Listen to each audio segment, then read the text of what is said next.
set out what our plans are, but I've also been asked to be the spokesman for justice. What justice? Where is the justice in having to wait maybe a year or more for your case to be heard?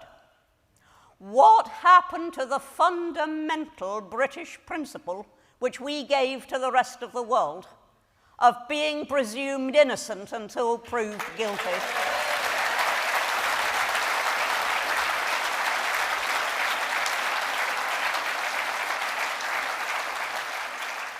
Where has that gone? And we should all be equal before the law, black and white, and male and female. And it is quite wrong that somebody can be accused of something and have their name across the press, but their accuser is protected with anonymity, even when it is proved that she is a liar.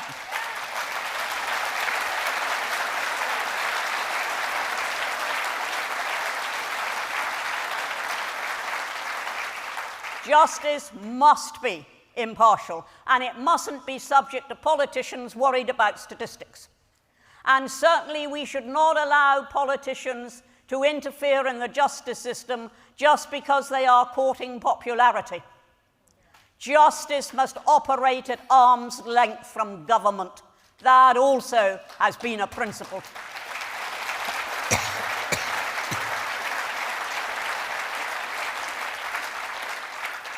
But it isn't just criminal law which is so wrong. Family law needs a thorough overhaul. You know, we had Mel Stride saying that the Child Maintenance Service was going to pursue the deadbeat dads. I'm all for that, if only the Child Maintenance Service knew how to get its sums right in the first place. And you know the biggest scandal of all happened very recently, when somebody, I will call him simply Lee, I won't give you his surname, he went into court to challenge an enormous estimate that the Child Maintenance Service had imposed on him, and he went to court. Now, I always thought you could challenge anything in the courts. I thought that was what the courts were for.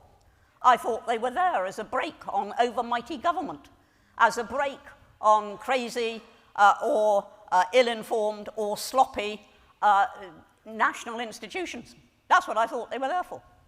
And he went to challenge, with all the proofs, the estimate for his arrears that the CMS, and they were substantial, that the CMS had worked out.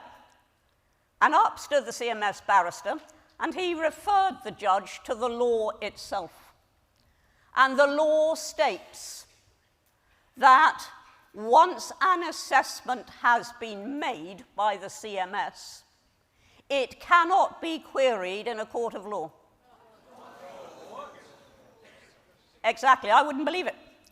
I wouldn't believe it until the actual wording was pointed out to me. And the judge in the case was apparently, I wasn't there, but apparently he was very frustrated. I am not surprised. That is incompatible with the laws of natural justice, and it should be struck from the statute book.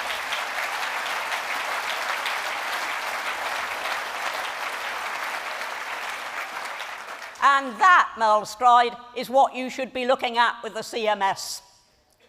So, justice is not being served. It's not being served in the criminal law, it's not being served in the civil law, and as for family law, what rights have grandparents got when there is familial breakup? They have virtually no rights at all. But they should have rights, unless there is a very good reason to exclude a grandparent from a child's life. Then when there is breakup, the ability of the grandparents to see their grandchildren should be respected.